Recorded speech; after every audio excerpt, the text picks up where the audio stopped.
Welcome, everybody, to Quarantine Cast. Hello. 4th of July weekend, 2021. Oh, shit.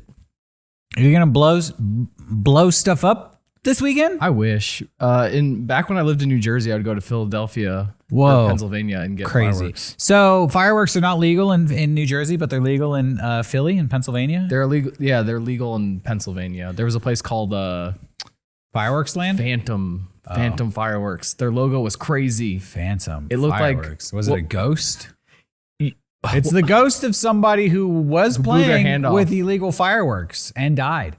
Every year in San Diego, because we're right on the border with Tijuana. Yeah. In California, we are the closest city to Mexico. Mm-hmm. I was gonna say, I don't think we're like the closest major city to a major city in another country because isn't that there's like Canada too? I know in Texas, like El Paso and Juarez are so close, they're basically the same town.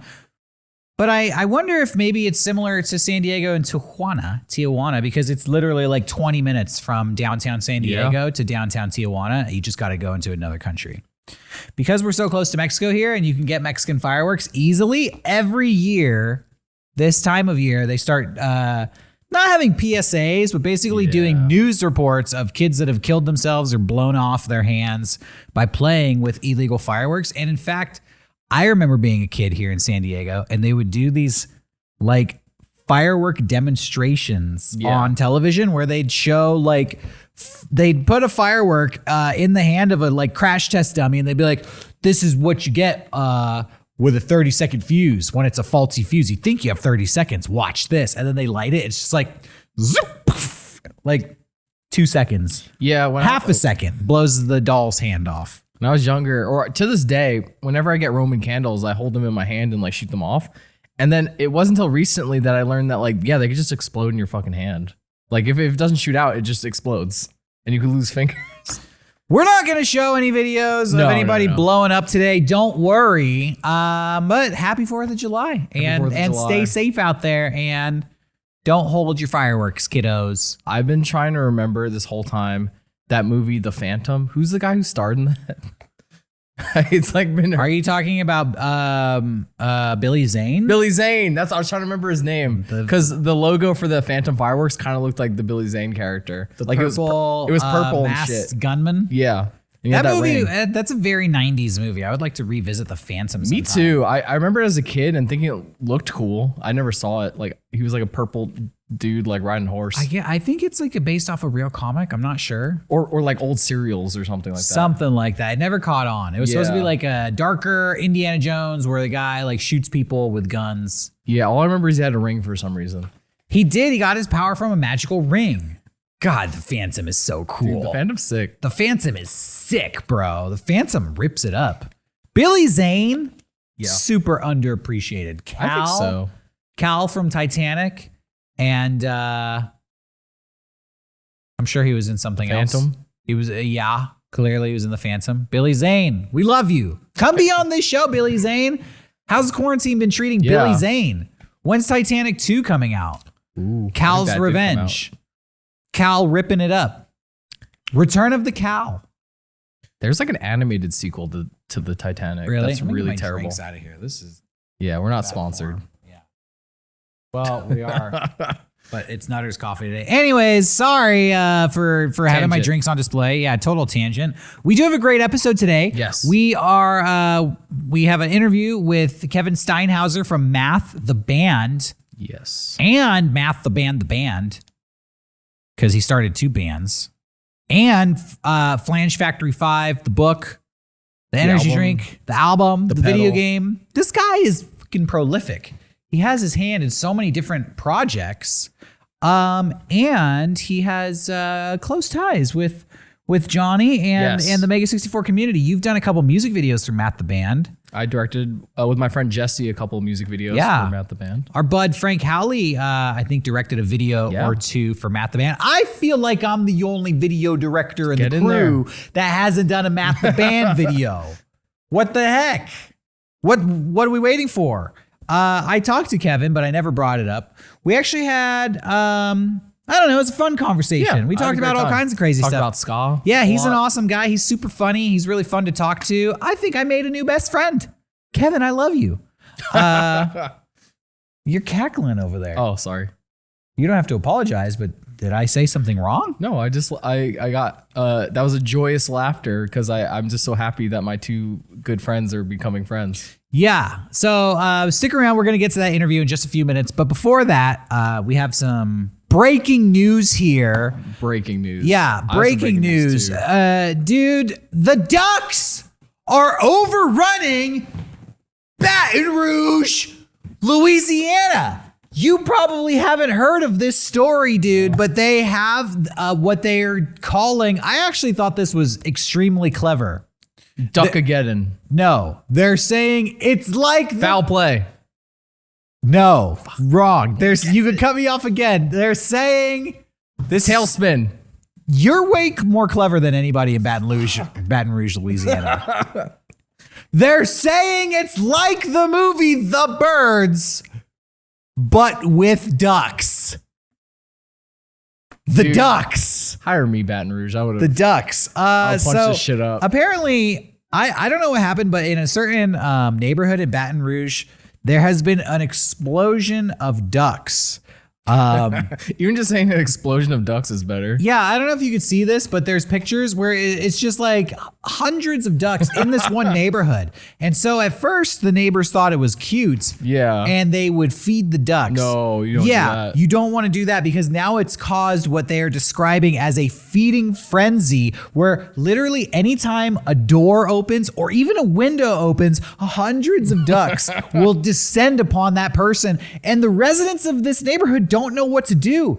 And they're looking into ways to safely relocate the ducks. But how do you relocate a wild animal that can fly? You're just going to pick it up and put it somewhere, but then it can fly. It'll just fly right back. I'm thinking we might have to pull some duck hunt shit. That's heinous. I mean, any hunters out here are probably gonna have a field day. Yeah. No, these ducks are protected by the American government. God bless the USA. These are Uncle Sam's ducks, and you're not gonna tread on these ducks. Don't tread on ducks. Don't tread on these ducks. They are reportedly going to be relocated later this week. The residents and homeowners of the city are praying that the ducks stay away. Duckageddon. I have some news, some breaking news. Sure. If you want to get into this, but I don't know if you heard about this, but the Gulf of Mexico is currently on fire. What? Did you hear about this? The ocean? What? The ocean is burning? The ocean is on fire. Dude. I have a video of it. How are you going to say global warming isn't real when the oceans are on fire? It's not even, this is probably going to cause more global warming, but a pipeline burst. Hold on real quick. Yes. Is this the same Gulf of Mexico that I recall from the BP pipeline oil spill of 2011? I think so. Literally the worst ecological disaster to happen in our current millennium. Same one? Oh, no. No, don't show me that. Yeah, so pipeline burst, and so the fucking look at this fucking Michael Bay CG. Like telling this me is happening. Isn't, like footage from the latest Godzilla movie. No, this is happening this is right real? now. This is real. Oh no! No, Mother Earth! Dude. You know what? Human beings have gone too far. Yeah, this is fucked up. The fact that we could cause this to happen in the ocean. Sucks. We shouldn't have this much power. Dude, I don't even know what ignited it. Maybe it was the heat. Bro. Like the heat wave that's happening. That's where Godzilla is born. Dude. If a giant dragon doesn't come out of that, we're fucked. Doesn't come out of that hole, I'm going to be surprised. I'm going to say we squeaked by with a lucky one. We're actually lucky if in this situation. That's really funny because if a monster doesn't emerge out of that thing, that's what were you gonna say? Cthulhu did start trending on Twitter after that happened. Like we unearthed Cthulhu. I know that's lame, but people had the same kind of sad day for humanity. Should have started trending on that one. That's all right. I need something a little bit more uplifting. You have something? I do. Oh, I do. I have a story that's actually nice. Ooh. It's actually a positive story. There are these police dogs in China that are too nice. Like, Okay. they don't bite the criminals. They don't like sniff out the drugs good enough. Okay. Literally, these dogs are too timid to make good police dogs, and they're failing police training, and the police don't know what to do with them. So they're asking the public to adopt these timid police dogs. So they're what is it? German Shepherds? German Shepherds. Yeah. Thank you. I was going to say canines. Yeah. They're the canines. No, they're units, they're these Chinese German Shepherds, which means you got to speak a little Chinese to tell them to. How do you say sit in Chinese? How do you say roll over in Chinese? You're going to have to learn these words if you're adopting one of these dogs. But I don't know. I think it's kind of nice because you always hear about police dogs being like excessively mean and like their bites are really painful. And you see those videos of the guys running down wearing the giant pillows and the dogs like latch on and like pull them to the ground. And I always think, man, it'd suck to be attacked by a dog. You never hear about the nice police dogs, the ones that are like, no, I'm not biting anybody. Sorry. Yeah, I ain't sniffing out no drugs. Yeah, I ain't into it. I'm the chill dog. I'm the chill dog. I want to hang out with the. I'm the cool cop dog. Yeah, I'm like Snoop Dogg's dog. Yeah. Snoop Dogg's dog. You know, I'm a doggy dog. Yeah. There's dogs, and then there's doggy dogs. Yeah. And I want to hang out with the doggy dogs. Me too. Yeah. Police dogs in China. Shouts out, police dogs in China. Shouts out. All right, what do you got? Oh, you want me to? All right, all right. I need to preface this one. Okay. You can tell me if I'm wrong here, but I feel like I found a video that really like has your vibe in it. My vibe. Yeah, you could be. I'm really afraid you're gonna say what the fuck is wrong with you. Oh God. But Now I'm like scared. this video, I don't know why it reminds me of you. But this is a little ice skating video here.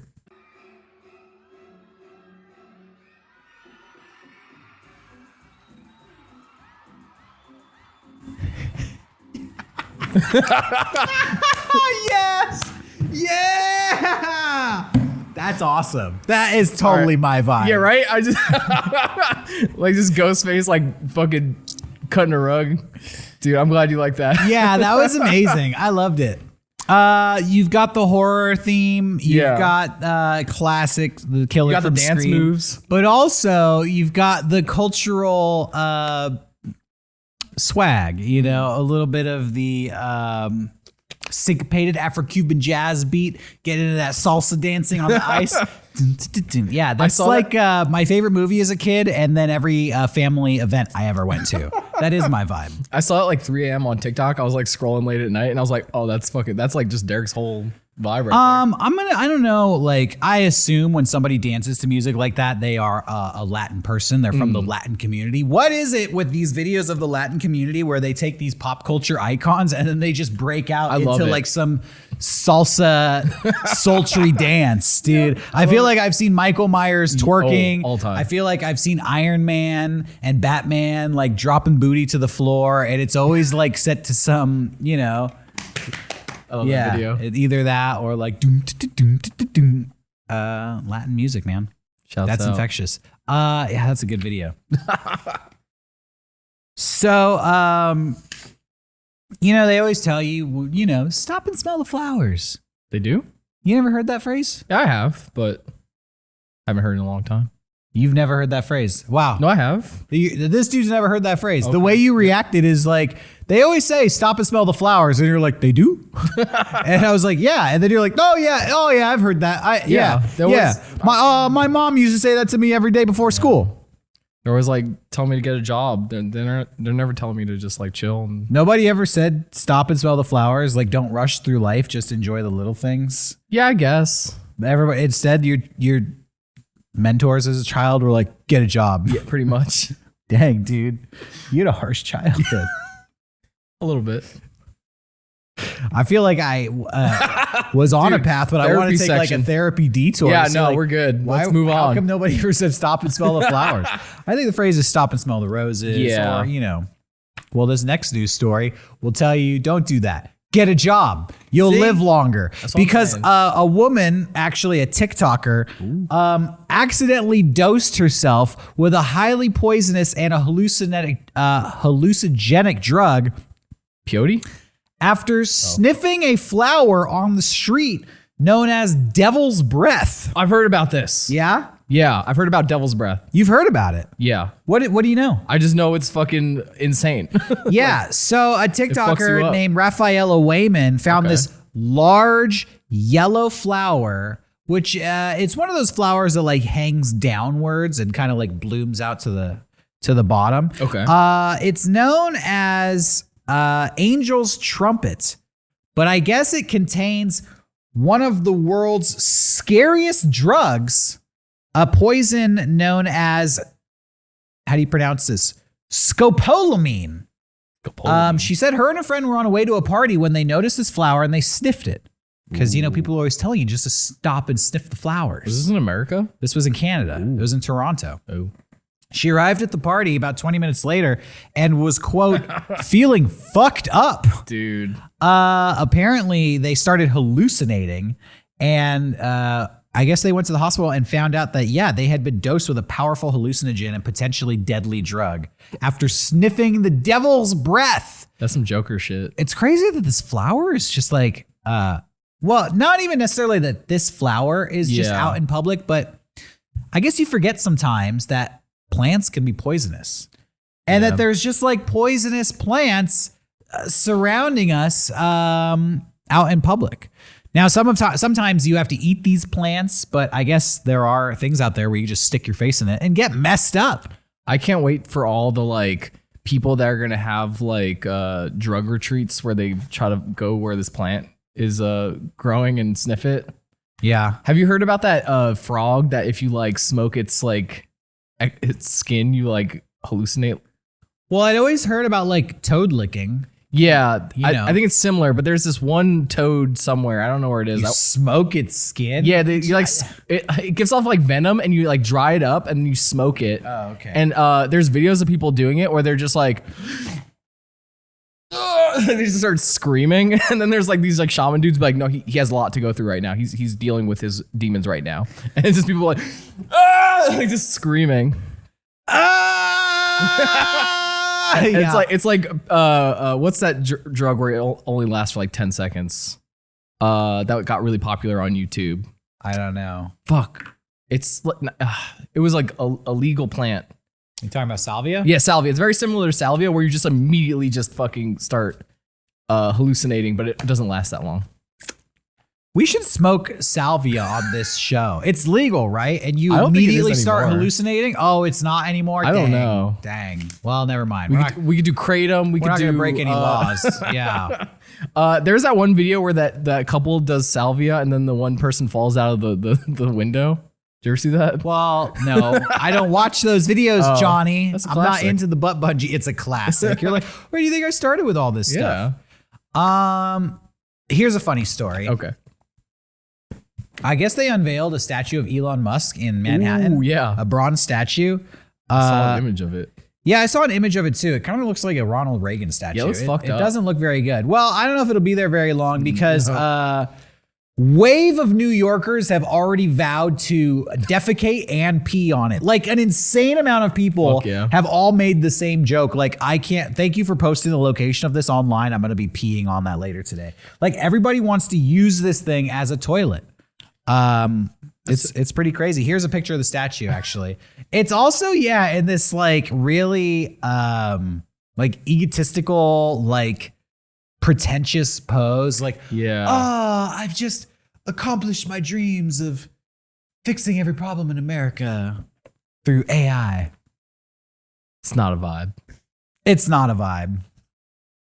Anyways, if you're in Manhattan, and you're by the statue, go take a picture of it and send us a picture because it looks pretty clean from these photos, but these were from the day it was unveiled. And I'm sure even as we speak, there's somebody like drawing on it with Sharpie and like doing all kinds of crazy stuff to it. Is this really gross of me to say? But it looks like he's like getting a beach.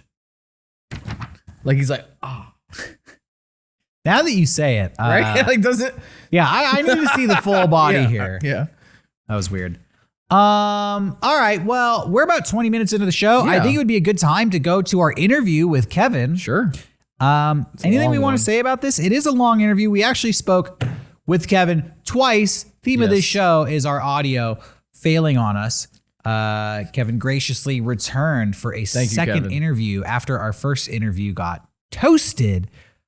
We talk about all kinds of things in this interview. We kind of just shoot the shit. Mostly explore Kevin's latest projects and a little bit of his approach to making all of his creative projects. The guy does so many things. So many things. He's all over the map. He's very inspiring to me. Yeah, he is inspiring to talk to. Hopefully you will get inspired after listening to our conversation. This is us talking to Kevin Steinhauser from Math, the band. All right, everybody, ladies and gentlemen, we're here with Kevin Steinhauser from Math, the band. Kevin, thank you for joining us today. Thank you so much for having me.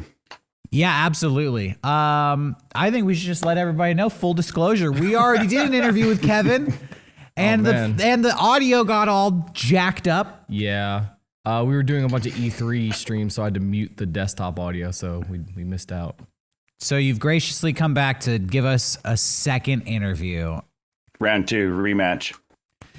Yeah. Last time you had a flawless victory, and this time I don't know. A perfect defending my title. This time fatality. Yeah. How's it going, man? How you doing this week? I'm doing pretty good this week. Yeah. It's been beautiful weather. Ooh. Yeah. You're out there. Are you in Rhode Island? That's right. Yeah. Okay. That's the one part of America that I've never been to, but my girlfriend wants us to go there because she's a huge Stephen King fan. Uh-huh. And she's like, I recommend it. It's a lovely place to be. Yeah, I loved it when I visited. It felt like, I don't know if this is a knock against it. I loved it, but it felt like a Tony Hawk level. Like everything was just like centralized and like cool looking. Like I was like, oh shit, yeah. I could grind that into that. And see, I feel like I would go there and be like, this all reminds me of a Stephen King novel. Like there's the boathouse where the murder happened 30 years ago. Oh, there's the sewer entrance where Pennywise lives. Yeah, perfect place to do a Christ dare. Yeah, exactly. Stephen King and Tony Hawk should do like a mashup. Yeah. You know, a horror skateboarding game. That would be fucking rad, actually. Yeah, we should get both of them on the horn right now. Survival horror skateboarding game. That sounds great. Yeah. You can get Tony Hawk on Cameo. I don't know if you can get Stephen King, though. Kevin, do you have a Cameo? No. Of course not. No. You'd be great at it. People would pay you to say stuff, say hello to them.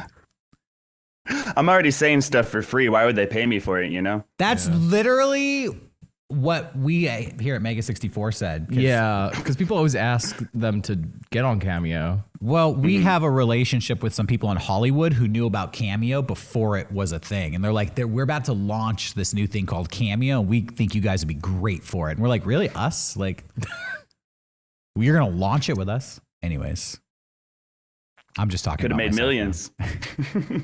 Could finally be a millionaire. All right, let's talk about you. Let's talk about... That's enough about me. Let's talk about Math, the band, or whatever you're currently working on. What are you currently working on, Kevin? So, currently working on this right here, Whoa. Which is Flange Factory 5 for the Game Boy. The video game. The video game, yeah. So this is a game that is based on this book, which is called Flange Factory 5. And this book is about this guitar pedal, which is called Flange Factory 5. This is actually the prototype. We've sold out of all of them, but imagine this inside of this shiny box. And that's Flange Factory 5.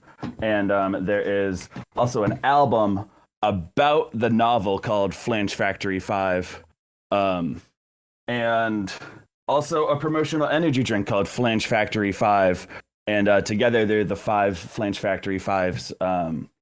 But to answer your question, what I'm working on is finishing the video game. Oh, dude, I love that you just kept pulling things out. It just kept going.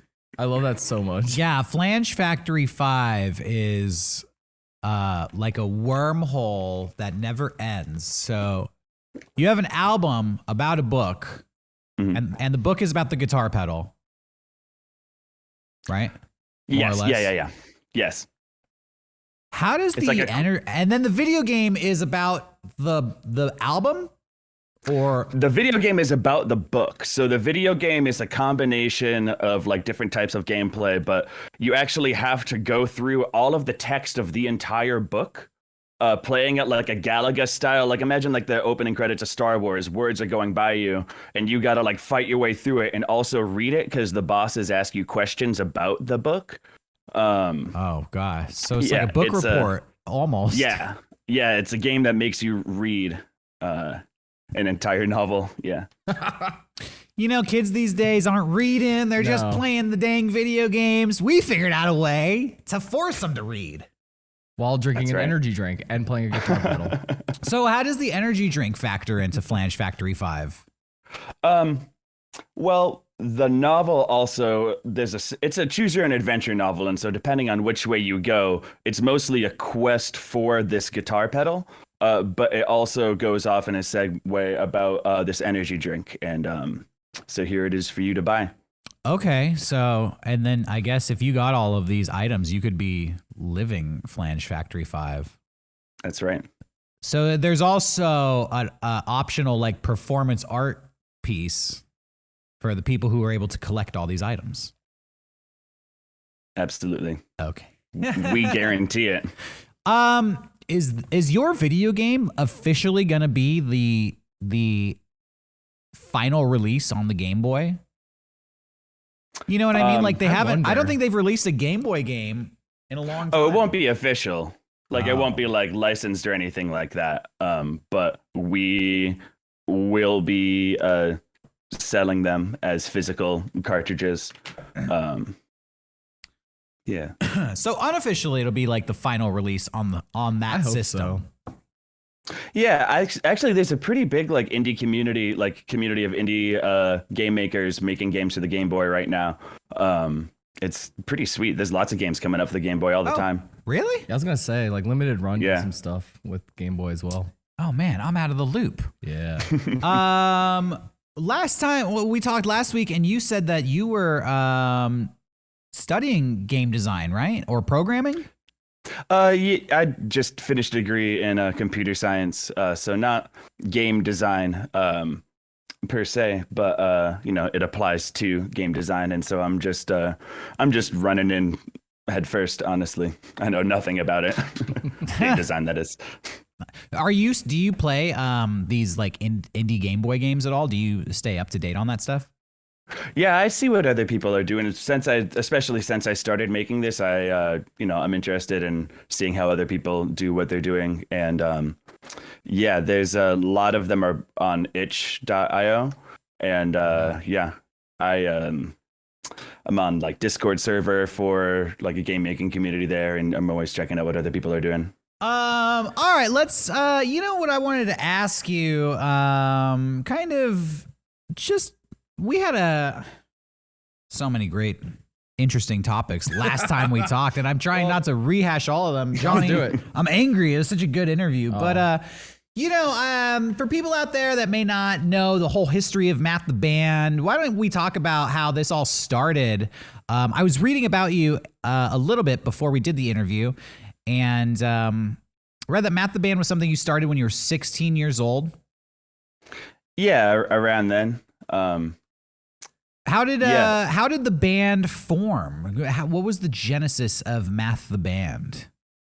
I found a cracked version of Fruity Loops and just became instantly obsessed with that, and started making like 50-track instrumental albums and just handing them out to people at school until like some of the cool kids asked me if I would want to like play a local show. And then I was like, never thought about that, but like I'll put something together. And it just kind of kept snowballing from there. I did it for like 5 or 6 years solo with like either a laptop or a mannequin with a boombox on their head playing like instrumental tracks, and then I would wear like costumes and like jump around and like be real silly and stuff. And then I started playing as a two-piece with my partner at the time, Justine, and started playing guitar, and they started playing half of a drum kit and keys, and did that for a while until I was like, this feels like too simple. Wanted to like try something that was more challenging, and so we dropped the tracks all together and put together a 7-piece band to play all of those songs live. And that was called Matt the Band, and did that for a few years, and now we are pared down to a 4-piece that is playing alongside with like synthesizers and tracks. So it's kind of like a version 2.0 and version 3.0 put together, and that's where we are now. That's awesome. You've been like all over the map. Just with Matt the Band, you've kind of experienced every iteration of the music. The band that you were a solo act, you were a 2-piece, 7-piece, and now pared down to 4. What were you listening to in high school? What kind of music were you into at the time when you were making these tracks that you were handing out to people? Ska. Really? You were into ska? Yeah. Oh my God, yeah. What, can you name some of your favorite ska bands? Because me too. Oh yeah. I mean, at the time, Catch-22, the Hippos, Day 19. I mean, I was into 5 Iron Frenzy. My first band was like a pop punk band where everybody else were Christians and we practiced in their church basement. So like, 5 Iron Frenzy, some good old Christian ska. That's what gets the teens pumped up, right? Yeah, you're like the cool ska bands. I was also listening to Catch-22 and Streetlight Manifesto because I grew up in New Jersey, but I was also like really into Big D and the Kids Table. And every time I go back, man, me too. Fuck yeah. Dude, this interview just became about ska. Literally, the only ska band I know is the Aquabats and Real Big Fish and Mighty Mighty Boss Tones. Yeah. So if you're not gonna talk about those 3 bands, I'm gonna scoot back. I'm trying to think of other. Dude, I feel like ska's making a comeback right now. Oh, absolutely. No question. Gen Z is down with ska right now, and I'm here for it. Yeah. Why? Jeff Rosenstock just made a ska version of his whole album. Like, dude, it's coming back. We're gonna be skanking the night away. Fuck it. Why did ska go away, and why is it coming back now? I think in the 90s, it got kind of like put in every movie and TV show. It definitely did. And I think people got sick of it.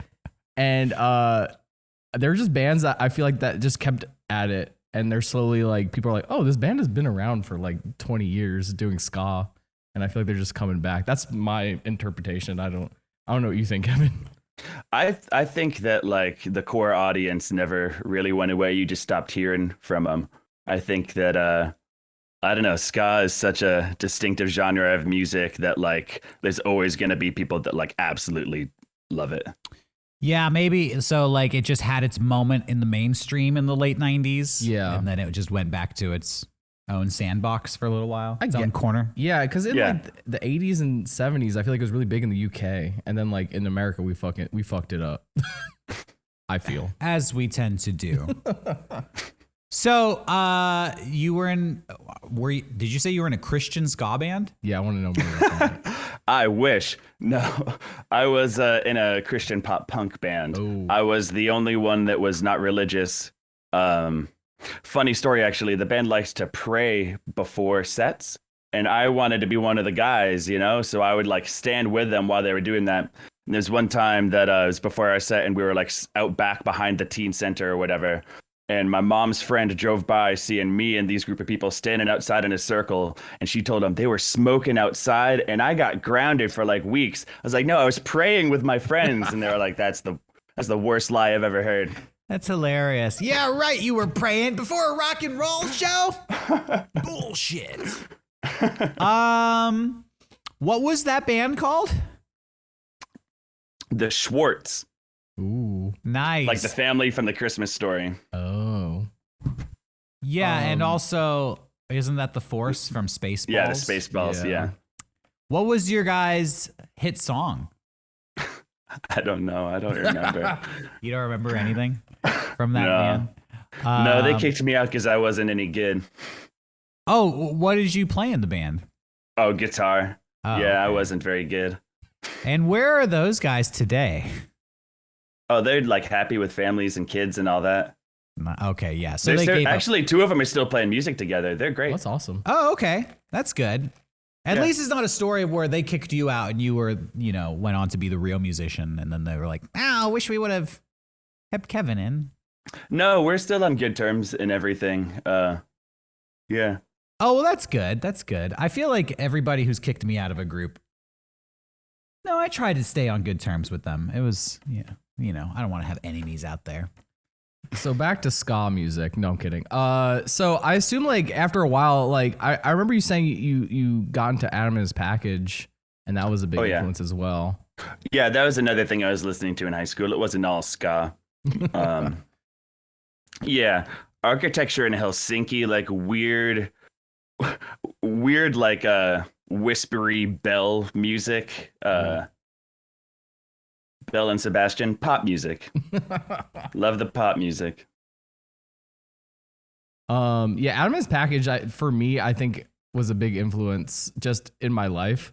I feel like just seeing him just be so DIY until now, like, is really cool. Yeah. You know what? I should have mentioned Adam and His Package even in like the genesis of this band.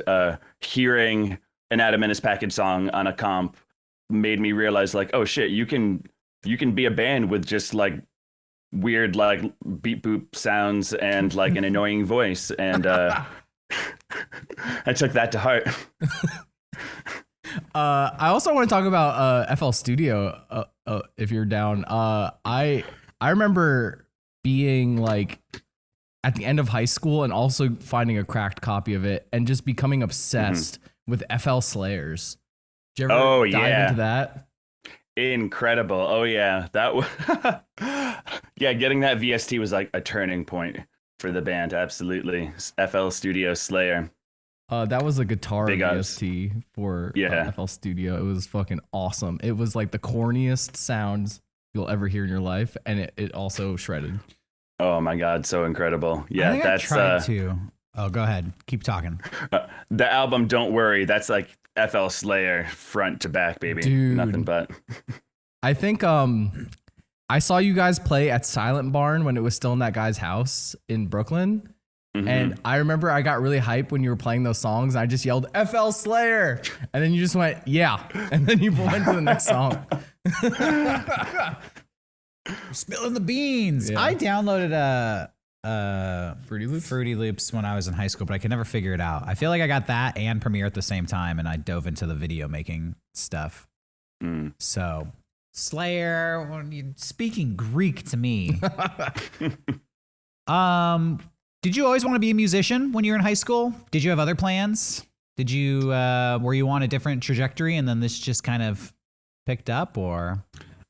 I think I don't know. I was always like really interested in music, and I think that once I got my first taste of recording my own music and like being able to like not just play something in real time, but to like write something and then do the parts and like construct a recording, that just became my clear obsession. And yeah, I don't know if it was ever a conscious choice or anything. It was just what pulled me. How old were you when that happened? When you started recording and feeling like this is what I want to do? Like 12. Oh my God, 12? That's pretty young. Yeah. To get to, I don't know. When I was 12, I felt like I was so, had such low self-esteem. I was like, maybe I want to do this. Maybe I want to do that. When did you first start playing music? So I started playing cello maybe when I was like 8. Okay. And I played that until, I don't know, like 13 or 14. And then I got a guitar. How does an 8-year-old pick up the cello? Why the cello as an 8-year-old? It was like part of the school curriculum. It was like, do you want to do band or orchestra? And like orchestra had cello, violin or viola. And I don't know, I wanted the big one. Nice. When I was in high school, my friend was in a ska band. I don't know if I want to give them a shout out, but they had the worst name ever. It was called Stolen Oregano. And and I wanted to be in that band so fucking bad, and they were like, "Bro, join band, like learn trumpet." And so I was this close to bring it back to ska. I was this close to being in a ska band. I don't know why I brought that up, but the cello reminded me. The life that could have been, dude. The guys from Stolen Oregano Yeah. were like, "Join band, learn trumpet." How's the pandemic been treating you, Kevin? It's been all right. I spent a year of it in school, which honestly I kind of preferred doing everything online. So yeah, I kept busy, recording stuff and doing school, and my normal job is like doing like audio engineering at a local venue. And we swapped to doing like video recording sessions, and so like, yeah, it's been just fine. I almost feel guilty about that. I know lots of people it's been like really hard on, but I've been all right. Same for us. We've been thriving. Yeah. We switched totally online, and things really picked up for us. Have you been recording That's anything great. cool at the venue? Who's been coming through there? So the venue that I work at, it's a part of a nonprofit organization called AS220, and they operate on like a unjuried, uncensored, like anybody can come, and we don't give special preference to anyone. And so we get such a large variety of performers coming through as a result. So we've had like some teenage bands playing their first show. We've had some like experienced local artists. We've got a couple of comedians coming up. We've had some like performance art pieces with like installations of like a 12-foot pendulum swinging from the ceiling and like all kinds of cool stuff. If you look up AS220 on YouTube, you can see we air them every Tuesday and Thursday. Awesome. And I think we've got a good like 30 or 40 out at this point. Nice. Do you have a personal favorite or one that stood out to you as particularly impressive or crazy? Ink the Urban Myth, I think, was a really good one. Ink the Urban Myth. Is that a musical act? Yeah. Okay. All right. Yeah, like whenever I would come to visit you guys, like I was always blown away by AS220. I feel like every like major city, anything should have an AS220. Like it was like a hangout spot, like a gallery, a performance space. Like I felt like it, and it was just like aggressively cool. Like I just felt like everything was cool there, and I was like blown away by how just amazing that was. You know what's funny is I feel like people try to start that in San Diego all the time. Yeah. And it fails tremendously for various reasons. I think it's easier to say every city should have something like that, but to actually do it, really impressive. How Yeah, long and is it's AS lasted. I should know exactly how many years. It's been around since the 80s. It's been around for decades. Wow. Yeah. How It's long have you been also- with them? 8 years. Okay. It's also what? What were you going to add to that? I was gonna say it's also like housing. It's a community Yeah. housing that is like subsidized artist housing essentially.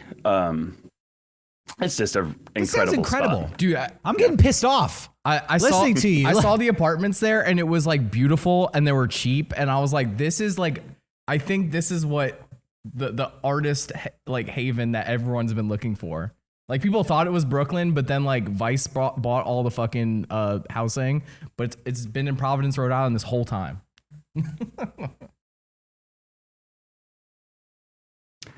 It's really great. I wanted to bring up, I remembered this funny story that happened to me a long time ago when I was wearing a Matt the Band shirt. You guys have one of my favorite shirts of all time where it just says Dave Matt the Band. And it's tie-dye and stuff. And I was at Great Adventure, and someone came up, or someone working there was like, "Hey, I love Dave Matthews Band so much." and they just kept talking to me for like a long period of time to the point where I felt really bad. Where I was like, should I tell them this isn't? What happened? Oh fuck! Keep going. I'll just keep going. Look out behind you. I'll fix that light. Yeah. Don't worry. That guy just kept talking to the point where I don't think it's plugged in. I just felt really bad. And after a while, I just like cut him off. And I was like, "Hey, I'm sorry. This isn't a Dave Matthews Band shirt." And he was like, "Well, what is it?" I was like, "Oh, it's my friend's band, Matt the Band." And he was like, "Okay," and he just walked away. So I just want to, that's exactly the type of interaction I was trying to engineer with that shirt, and so score one me. I'm glad I can make that happen. All right, I want to bring up something because it was confusing to me. We kind of talked about it last time we did this interview, but that audio got all jacked up. According to your Wikipedia, you're on Brinker. You're on the Brinker record label. Yep. People who don't know this, Brinker is the company that owns Chili's. I know that because I used to work for Chili's. And when I was doing research on you, you said you had an album out through Brinker International. That's Do right. you have an album out with Brinker International? Let's see, it's not on the record. Yes, we for Flange Factory 5, we've been working in partnership with Brinker International Music Holdings. It is a new branch, and we're their first artist. Yeah, it's honestly what we're doing right now would not have been possible if it were not for Brinker and the good people that work there. It's just been a dream and enjoyable, and nothing about it has been unpleasant at all. Okay. Yeah, because I see you tweeting at Chili's a bunch. Yeah, we love Chili's. Oh yeah, do you love the other Brinker chains like Macaroni Grill and On the Border? I don't dislike them or anything. They're no Chili's or anything, but they're fine. What about like other places like Applebee's or Ruby Tuesdays or? Honestly, if other restaurants exist, I just kind of try to shut it out. Okay. We just have a relationship with Chili's that you can't really compare to anything else. Okay. So is there any chance that Matt the Band will be in a Chili's commercial at some point? Well, you could say that Matt the Band makes Chili's commercials. If you read through our hit novel Flange Factory 5, I think Chili's is mentioned like 80 times. Wow. Yeah. You know, honestly, not to cut you off, no joke. I do think Brinker International has produced one of the catchiest songs of all time. Yeah. You know what I'm talking about? Yeah, Duel of the Deer from our newer album, Flange Factory 5. No. Baby back ribs. Oh, yeah. Oh, yeah. I want my baby back. So we, on our European tour 2 years ago, we would enter the stage, or at least at a couple of shows, we coordinated with the lighting person so that the lights would go down and we would walk out snapping and going, I want my baby back, baby back, baby back, baby back, baby back. And we just get stuck in a loop of baby back and just kind of chanting it like monotonously until a spotlight hit one of our members, Matt, who has a beautiful voice, and he would belt that out. The like Chili's baby, the song. Yeah. And the thing is, nobody there had ever heard that song before, and they were just completely not amused. People in like Germany and Denmark, they just but yeah, we did it several nights. Beautiful song. Well, I find that people in Germany and Denmark have no sense of humor. So yeah, you're absolutely right about that. Yeah, look at history; they will confirm. Yes,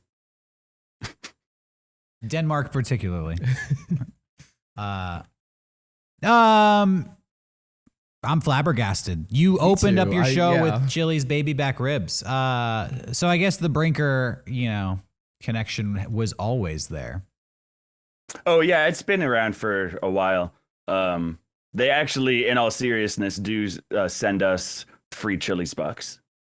Shut up! No way! Really? Oh yeah. Yeah. How'd that happen? They slid into our DMs. 'Cause you were just talking about Brinker and Chili's so often, they're like, here's some Chili's money. Mm-hmm. That's what led to our whole record deal. That's crazy. I didn't know Chili's bucks was a real thing. And I worked at Chili's. Well, maybe it's not called Chili's bucks. Gift certificate to Chili's, Ooh. Oh, okay. Well, I should call them Chili's bucks. Right? What were you going to say? Sorry. Oh, I just said, right? Oh, yeah. Right. When I worked at Chili's, this is a funny story. They have, I don't know if they still have it, but at the time they had a mozzarella stick platter that would come with 7 mozzarella sticks. Mm-hmm. And there was a girl who worked there who was not the smartest person in the world. And for whatever reason, she was convinced that the plate should only come with 6. And she thought that having 7 mozzarella sticks on the plate was a mistake. I guess it's uneven, yeah. So every time somebody would order the mozzarella sticks and she saw it, she would take one and eat it. And then serve the 6 mozzarella sticks. I think she just wanted to eat one. To the customer. This literally happened when I was working there. And then customers started complaining like, hey, we're only getting 6 of our mozzarella sticks. And nobody could figure out what was happening. And they launched this investigation. They tracked it down to her and realized that she was eating the sticks that she was serving. She didn't get fired. The long con. Yeah. And they asked her why? And she's like, oh, I thought it was an extra, so I ate it. And then there was the question of why would you eat something off a customer's plate, even if it wasn't extra? Just give it to them. This is a testament to the great food at Chili's. Even the servers can't resist taking a bite. It's so irresistible. Yeah. I have nothing but negative things to say about Brinker because I worked there and it was not a fun time. So maybe we should change the subject. Yeah, cover your headphones. So you're working on this video game, you're working on Flange Factory 5. What's left for Flange Factory 5? What happens next? So next, I'm prototyping Flange Factory 0. Which is, the diet version of the flange pedal. It's a comprehensive bypass system. Uh-huh. This offers the absolutely most pristine bypass of any module that's currently on the market. So it's like anti-flange. Yeah, absolutely. It does not color the audio or change it like other pedals do. It just leaves all of your tone intact. Flange Factory 0 coming soon. No, in all seriousness, though, we are working on Flange Factory 5 Factory Reset, which is an expanded version of the book, expanded version with illustrations, expanded version of the album with another 20 minutes of material. And I'm also prototyping Flange Factory 564, which will be the 3D version of the game. Yeah, that's what's in store for Flange Factory 5. Wow. That's awesome. So no more music. It's his only Flange Factory 5. No, there's going to be another 20 minutes or so of songs added to the record. Okay. So it just keeps growing. Mm-hmm. Do you have a projected release date or end date for these items? I am hoping to release them. I'm hoping to finish them by the end of the summer. Yeah. The game specifically, so the game engine I'm using, I would like to shout out. It's called GB Studio. It is just incredible. It's the tool that I'm using to make the game, and it is free. It's a free program. I'm kind of waiting for the updated version of it because it has a lot of features that would benefit the game. And so basically, kind of waiting for that. Okay. It's so interesting. I think that, Matt the Band, I feel like everything you do, there's like a subtle sense of humor to it. How dare you? I don't know if you've picked up on this. I feel like, I'm not going to say what you're doing is not entirely serious. It's just there's like an added element to it. Matt the Band is more than just a band. I kind of said this last time we talked. The whole it's project, also a bit. It's more of like an art project. There's music and there's all these ancillary pieces of media and where do you draw inspiration from? Like, who do you consider yourself who do you consider to be contemporaries of Matt the Band? I don't place you just like with all the other regular bands out there, because I feel like there's so much more to it than just like waiting for the new album and going to see the live shows. How do you approach this project? I definitely wouldn't use the word contemporary with anyone. But I very much look up to like Nathan Fielder. I kind of want to be the Nathan for you of bands in a way. Okay. Yeah, I don't know. That's it. There's no one else. I don't know. There's nothing conscious anyway. Nathan Fielder is a conscious thing. I try to think of like, Okay. In a weird way, outside of the box ideas like he does. Sorry. You kind of remind me of Gwar a little bit. I know nothing about Gwar other than like what you would catch from just existing in society. I have never done a Gwar deep dive. Maybe I should. Oh man, Gwar. Maybe I should deep dive them as well. But from my understanding, they're pretty awesome. Oh yeah. Like, I think Gwar started as an art project more than just being a band. And so they wanted to be this band of these creatures with this. So it was more about presenting the story of Gwar and the characters of Gwar, and they just happened to be in this band. So the music was an afterthought to like the production itself, which was just that these things exist. Because I don't know if they ever had like a big hit album. I couldn't name specifically any great Gwar songs, but I just feel like them existing and just the performance of it all is kind of the whole point. Like Gwar being on Sally Jesse Raphael in the 90s, Yeah, I absolutely appreciate that. I like Gwar despite not having like ever put on one of their records. I absolutely love the fact that they exist in this world. Yeah. I like bands that build a whole like world. The Aquabats also do that. You're not gonna like this. Insane Clown Posse. You don't know what I'm gonna like or not. You down with the clown? That's another situation of I've never put out an ICP album, but like I know what they are. I appreciate that they're there, and I'd rather them be here than not. If that makes any sense. Like I'm glad that they're here. It's not necessarily for me, but like all the power to them.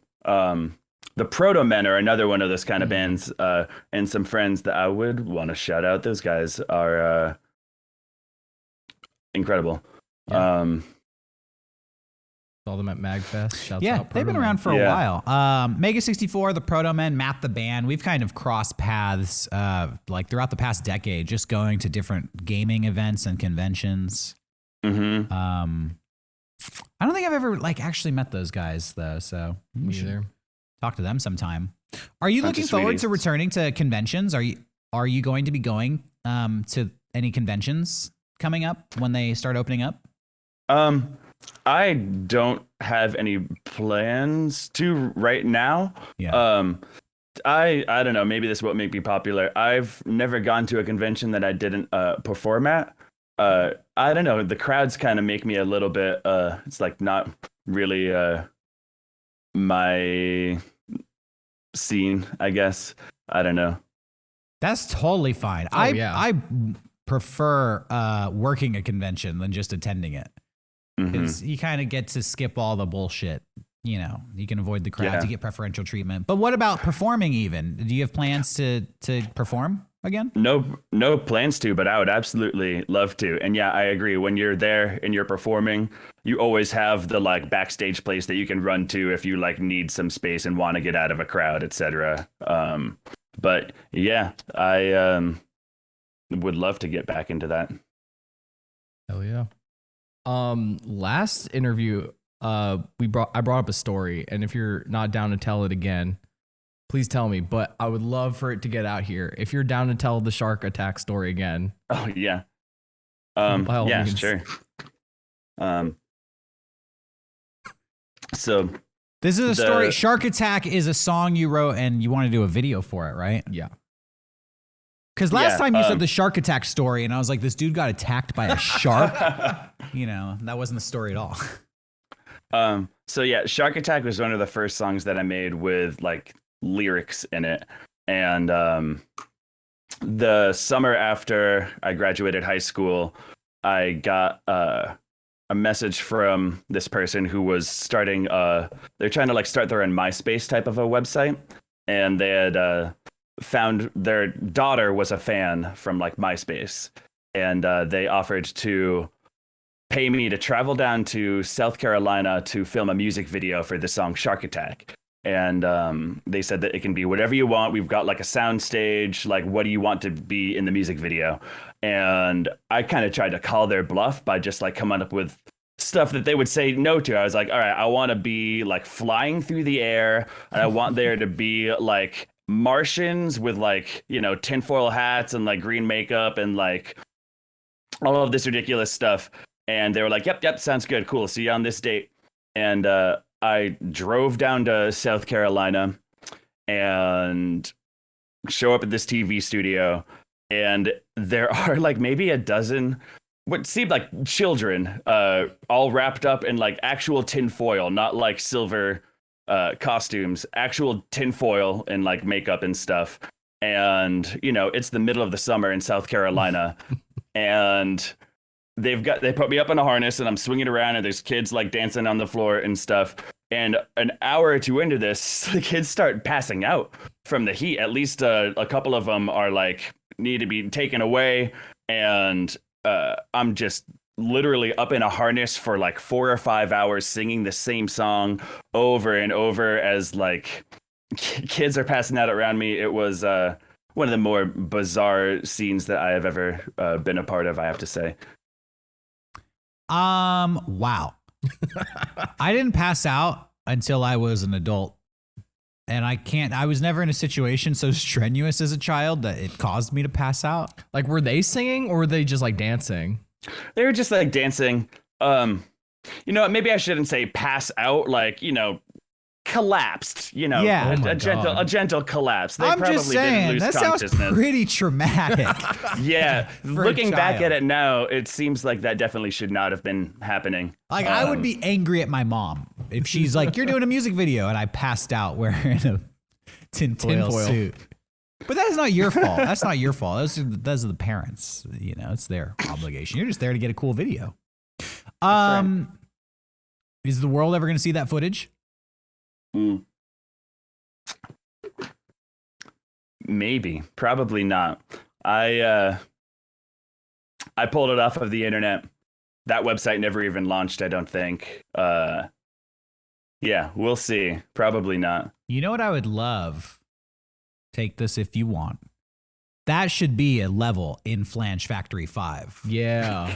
The like harness guy with all the little Dude. tinfoil kids. Oh yeah. That's the stage. I don't know what the gameplay is or the objective, but that's such a great setting.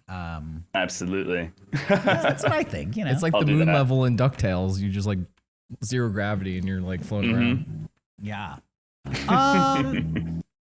Okay, you know, the last thing, I mean, we've been talking to you for almost an hour here, and it's great. Oh, wow. But one of the, you know, I don't want to rehash the conversation we had last time, but I do think that one of the things I thought was really interesting, and I think our fans out here would like to hear about, is, kind of your experience, and this is something I can relate to as well, being a creative person and building a career around something that you started when you were a kid, when you were in high school, and kind of how, all these years later, you're kind of stuck with the thing you came up with when you were 16 or 17. Mm-hmm. How do you feel about that situation? What's your response to Math the Band being something that you have identified with for so long? It's something where like the moniker has stayed the same, but like the project really has been entirely different things. Sometimes I feel like it would have been like more appropriate to change names when like the style or like the way that the music was made changed. But there are lots of bands that I love that have basically existed as entirely different bands, like Ween, for example. Like, yeah. So I, it's embarrassing sometimes. Like, I don't like listening to the stuff that I made when I was a teenager or like even in my early 20s sometimes. But I don't know. It's also it's a real special thing to hold an identity like that for so long. And I'm glad that I didn't start over. Yeah. I know a lot of bands that changed their name when they started getting a little bit of fame, and then the fame like disappeared because it was like, who's this new band? Right. Yeah, specifically there were some bands here in San Diego. I'm not going to name drop them, but they started getting like written about in like magazines and blogs all over the country, and they hated their name. And they're like, well, now that they're writing about us in blogs, we got to get a cool name. And they changed their name, and like the career disappeared. Because we were like, we know the band that you were, not this new band. Right. Yeah, I mean, I can relate having made Mega64 when I was 17, and I look back at some of the, especially because it's a comedy show, I look back at some of the things we were doing, trying to be funny, and it's like so cringy now. Comedy has a shelf life that's a lot shorter than other art forms. Sure. I think it goes stale a lot quicker than music or like a drama, literature, stuff like that. Are there any things in particular that you look back on as shining achievements from your early years? You're like, if it could only be this thing, I would be happy. No,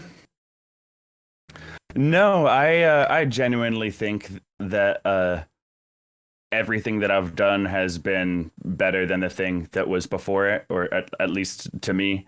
Yeah. And if anything, so like here's the thing. As the current band setup, we are currently re-recording every one of our albums. Whoa. Wow. From Don't Worry, Get Real, Stupid and Weird, and the original songs from the album. We've started recording Get Real over, and we're like a third through with it right now. We're taking the original album files, taking out like the Slayer, like the cheesy fake guitar, and putting in like real, like good guitar, mixing the drum machines with real drums, like putting the synthesizer, like the MIDI, into like better synthesizer and stuff like that. So yeah, there you go. Going back and like kind of correcting things, or doing it with the knowledge and skill that I have now and did not have then. Yeah, owning it. I didn't like Wheatus do that recently too with Teenage Dirtbag. Have you heard about that? They didn't have the original masters to like for licensing. Yeah. So they had to re-record it like painstakingly. Yeah. To the point where like they re-uploaded it to YouTube and they got a copyright strike from the original. Against themselves. Yeah. So wow. What about like what if the Slayer guitars make it good though? Well, then that album already exists. Yeah.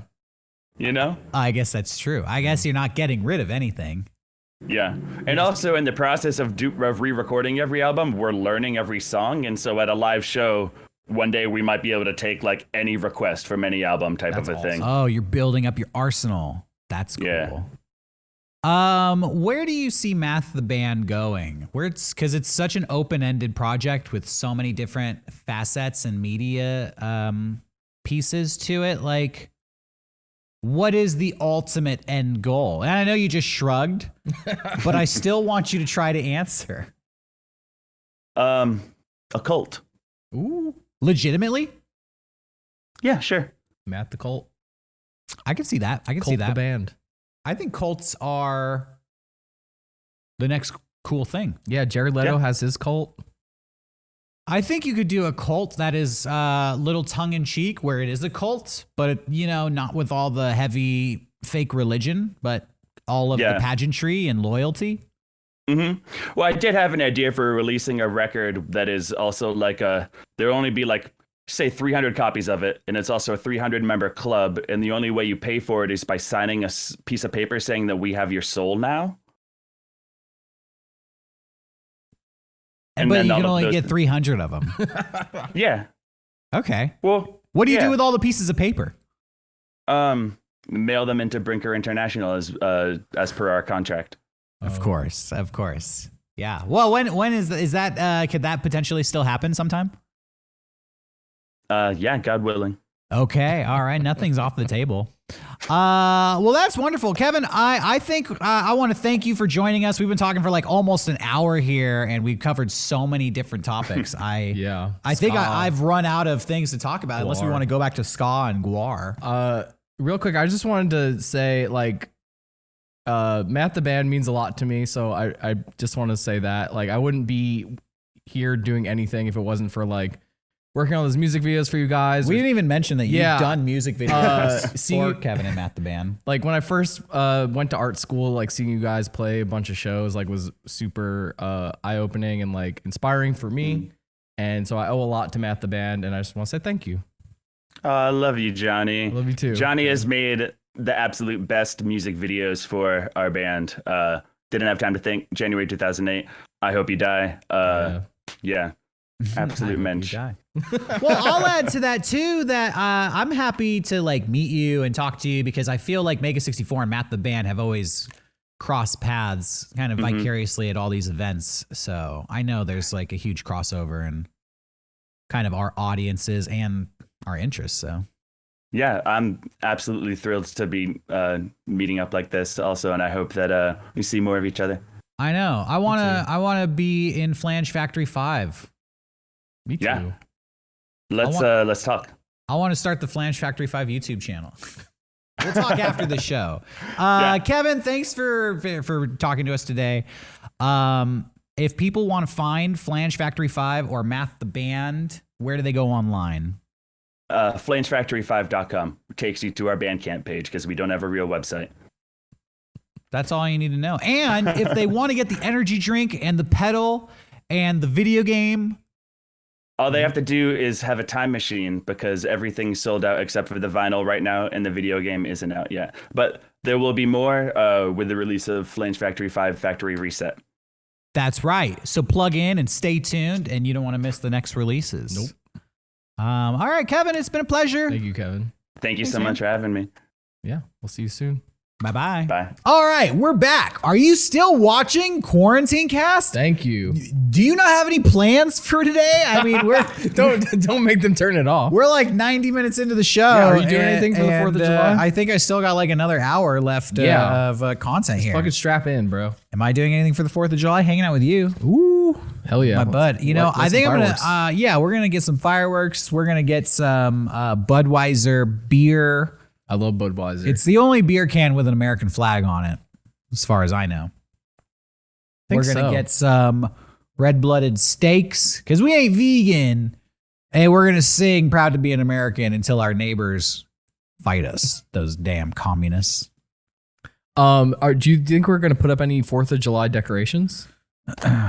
You know, there's a couple of freaks in my neighborhood that already have 4th of July decorations up, that have been up for like a month. And I feel like, are you part of some secret society? You know, like, where do you get this stuff? I don't even know where do you get the American flag drapes and like the half circle, like Amazon probably.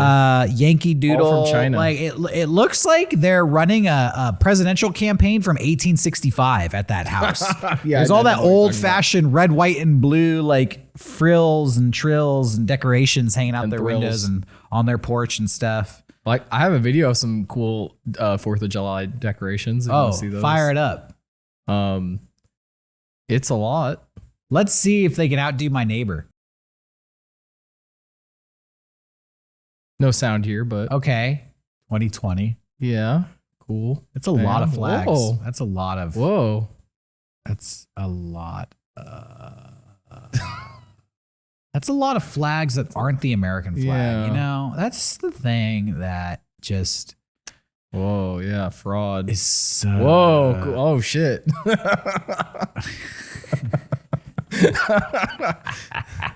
Well, there you go. Oh my god, dude. That is that's something, man. That is fucking something. I'm not even making fun of that guy. This guy's that person is dedicated to. I don't think I've ever loved anybody as much either. as that homeowner loves Donald Trump. I don't think I could love a politician that much. I don't think I could love another human that much. Like, I don't think I could love anybody to the point where I have multiple flags with their name on it flying over my house and a billboard where a Photoshop of them as Rambo. Like, who would I do that for? I don't like anybody. I don't even like myself that much. Yeah. Like, I couldn't do that with my own name. You imagine like driving past my house and it's like, Derek, Acosta. He's the best. And it's me like as John Rambo, like, yo, that's psycho. I'm really trying to think who I would do that for. And I'm racking my fucking brain. I definitely not a politician. Like definitely not a politician. I got nothing. I don't believe in anybody as much as that guy believes in Donald Trump. Yeah. Like nobody's worth it. Thank you for sharing that. And low key, I think that is kind of how my neighbor feels too. Oh, 100%. With all of their decorations, they're just not so overt with it. Here's a story coming out of New Zealand that fucked me up. Oh God. A woman from Christchurch had a tiddlywink stuck up her nose for 37 years. What's a tiddlywink? A tiddlywink is a piece from a board game. It's like a scorekeeping piece of plastic. Yeah. That apparently this woman, let me find her name here. Mary McCarthy had a pain in her right nose. And she went and she got a COVID test, and they put that thing way up your nose. And after the COVID test, she was having like really bad sinus problems. She went and got an x-ray and the doctors are like, have you ever shoved anything up your nose? It's like that Simpsons episode with the crayon. Yeah. And she relayed this story to them. Apparently in the 70s, when she was 8 years old, she was playing tiddlywinks with her 7 brothers. And they started putting the thing up their nose, the game pieces, and blowing them out to see how far they could launch them. And she said she accidentally snorted the tiddlywink up her nose when she was 8 years old and it disappeared. She said, this is the part that messed me up. One time I accidentally inhaled one instead of blowing it out, and I was a bit too scared to tell my mother, so I didn't tell her. I remember being terrified at the time, thinking, where has it gone? Not one to complain, she put the accident in the back of her mind and carried on with her life. For 37 years, she had trouble breathing out of her right nostril. After she got this COVID test, it dislodged something in her skull. They did a scan, and after a very painful operation, retrieved the tiddlywink that had been lodged in her head for almost 4 decades. I have a theory. Apparently, she can breathe better out of her nose now. Oh, you don't say. I have a theory that she knew that was up there and was really afraid of like the process of getting it out, and just was like, I could breathe fine. It's all good. And then that COVID test really fucked it up. I feel bad for like the 8-year-old kid who like snorted a game board piece and then just was like, I'm not gonna tell anybody, and they just forget about it. And then like 4 decades later, they pull it out of your head. Yeah, that was probably a blast from the past. She was probably like, where the fuck did that come from? Tiddlywinks. I put a Lego up my nose when I was a little kid and got stuck. Did it ever come out? Yeah, I think so. You don't remember. I don't remember. Well, I remember being stuck up there, and then like I telling a teacher, and it was like a whole process of getting it out. I already told the story on the show as well when I got the eraser stuck in my ear, right? Why are you always putting stuff in your head? I'm dumb. Gosh. I always try not to stick anything inside any holes in my head or other parts of my body, to be honest. I'm not a sticker. You're not into body modification. I'm not a put in kind of guy. I'm a put out, flush out kind of guy. Yeah, shoot out.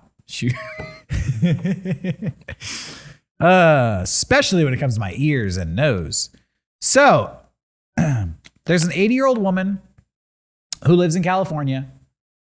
She's rich because everybody in California is rich. And she wanted to make her house a Simpsons house. Oh. Where she decorated it, not the Simpsons, I'm sorry, the Flintstones. Oh. Well, her city sued her and deemed her house, which you can kind of see on camera here, a public nuisance. Because they said the Flintstones are really ugly. Like your Flintstones house is too ugly. It's a public nuisance. I think that's fucked up. Yeah. Why can't she, if she's rich enough to make a fucking Flintstones house? Yeah. She said that she started by just putting out a statue of Dino and Fred Flintstone, and it took off from there. Soon there was Betty and Barney, and then she modeled the whole house to look like an actual Flintstones house. And the city started like, suing her and giving her cease and desist orders, calling her a public nuisance, trying to take her down. And she's an 80-year-old woman. Yeah. Well, she sued back because she's wealthy. And guess what? She won. She said that the city was infringing on her right as an American to enjoy her own property. And the city now has to pay her $125,000 in emotional damages. When she won, did she yeah, I'm a damn dude! And then slide down the tail of the dinosaur? Yeah, she shouted in court. I hope she did. If she didn't, then... And then she celebrated with the giant rack of... Yeah, and then she got in her car and pedaled her way, just used her feet to push herself home. Oh, I love that. That's awesome. Here's another story that I found not so surprising. It turns out that wait, where's the beginning of this? I printed out so much of this article. Yeah, you walked up to me today and went, I have a lot of stories. I do have a lot of stories. Stack. I was hyped. So apparently, prison guards have been using Baby Shark to punish their inmates. Oh God. Yeah, and that's basically it. I'm just looping it. Yeah, I'm sorry, I'm so discombobulated here. Here we go. 2 former employees of an Oklahoma County jail and their supervisor were charged with misdemeanor counts of cruelty and conspiracy to inflict pain to prisoners after forcing inmates to listen to Baby Shark on loop and at loud volumes for extended periods of time. Dude, the prison system sucks. The prison system in America sucks. Not only have you watched the HBO television series Oz, which pretty much encompasses how shitty it is to be locked in jail. But imagine that whole episode you just watched. They were playing Baby Shark on loop. Yeah, the whole time. Yeah, do that. Play an episode of Oz and then put Baby Shark under it the whole time. Yeah, and you'll understand why these prison guards are being charged with cruel and unusual punishment. I shouldn't be laughing, but that's funny. I think it's okay to laugh because Baby Shark is everywhere. And you, honestly, every time you hear Baby Shark, you feel like, I'm being fucking tortured. Yeah, I do. Well, now you know they actually use that song to actually torture people. I don't know if I have the information here. Oh, yeah. So these songs that are used for, we'll call them enhanced interrogation techniques. That's a catchy name. That's the euphemism for torture that we use in America here. These songs that are used for enhanced interrogation techniques are classified, they have certain tendencies that make them good for enhanced interrogation. And they Repetition? are classified as earworms. Kind of these, you've heard of the term earworms. Yeah. The songs that are most likely to get stuck in your head, whether you like it or not. I feel like that's the key. Sometimes you get a song stuck in your head and I love this song, but sometimes it's a song that you would pay $1 million to never have to think about, and you cannot get it out of your head. It is those songs that are most used for these purposes. And there's actually Use more than one song? Yeah, you've never heard of this before? No. I first heard of earworms and audio Torture? well, torture, I guess I would use it like audio interrogation psychology or psyops. That's what we call it. Everything you're saying sounds like a noise music album title. Like psyops, fucking audio torture. Yeah. I first heard about this when I was a kid because do you remember hearing about the events of Waco, Texas? No. So basically there was this cult in Waco, Texas. Okay. And these cult members, they kind of barricaded themselves inside of a house with AK-47s. And it was a bunch of families in there. So the men were armed and were having a standoff with the government. Okay. But they also had a bunch of women and children in there. And so the government was hesitant to send forces in because they didn't want anything bad to happen to these women and children. Okay. Who were there voluntarily. It was just a situation. They were like, well, this is crazy. How are we going to get these people out?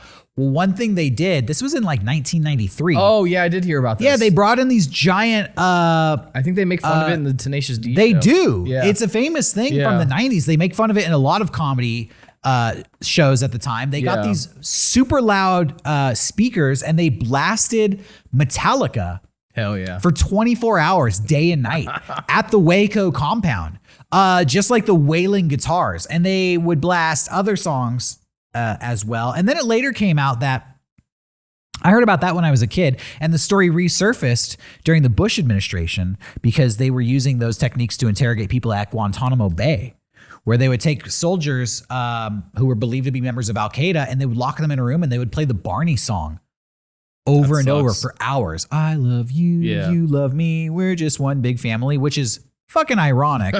The message of that song being used to torture people in the war on terror, a little ironic. That was the last time I had heard about these earworms.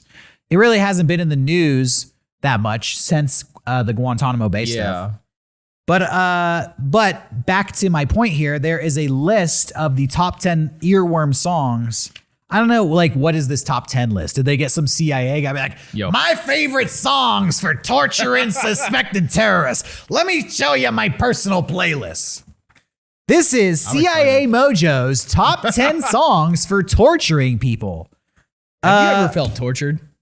The study broke down some of the most popular earworms according to 3,000 researchers who were surveyed. So these are the songs. Dude, what's insane is that Lady Gaga is all over this list. Lady Gaga, she rules, is top tier psychological warfare musician. Okay. In fact, the number one song I bet she loves that on earworms is Bad Romance. Oh, that's a good song. Number 2 is Can't Get You Out of My Head by Kylie Minogue. I don't think I've ever heard that song, which is probably lucky for me because I would go insane apparently. Don't Stop Believing by Journey. I can see that one. If you lock me in a cell, a prison cell, and for 5 hours, it's Don't Stop Believing, I will tell you anything. You'll end yourself like The Sopranos. Yeah. Somebody That I Used to Know by Gautier. Oh, fuck that. Oh, I'm just imagining day 5 of Somebody That I Used to Know. Yeah. Ugh. Now, I'll start making up shit at that point. I'll tell you where the next attack is. Just turn the fucking song off. Fucking Gautier. The more we go down the list, the more I'm imagining being tortured by these songs. Yeah. Moves Like Jagger by Maroon 5. California Girls, Katy Perry. They're all pop songs. Bohemian Rhapsody by Queen. I mean, that one's weird to me because I feel like that has so much shit going on in it that I felt the same way. It would stay interesting for a while. If you hear anything a million times, you'll go crazy. But I feel like these earworms, they all have a sense of repetitiveness to them that I don't immediately associate with Bohemian Rhapsody. Yeah, because all those other songs are just verse, chorus, verse, chorus, chorus, chorus, and then they're done. And so it's just it'll just be looping the same shit over and over again, drive you fucking insane. But yeah, Bohemian Rhapsody has mad verses. Maybe they're just playing that And one bridge, part sorry. over and over, you know? Yeah. See a little silhouette of a man. That would drive me crazy. We're gonna get dinged for Yeah. that. Sorry, we just got demonetized on Damn. the show. They thought I was actually Freddie. Alejandro by Lady Gaga and Poker Face by Lady Gaga Damn, round she's out the on there. top 10, and then Baby Shark, of course. Anyways, Audio Torture. Audio torture. That's the name of my new kink, Dude. Audio Torture. What's up? No, I was gonna say I have some videos if you wanna. Yeah, let's look at some videos. Sure. I really like this video a lot. It's short, but it's short but sweet.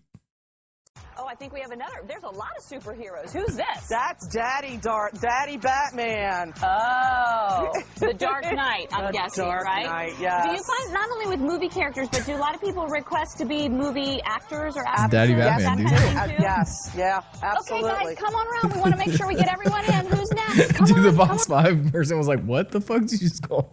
Do you want me to play it again?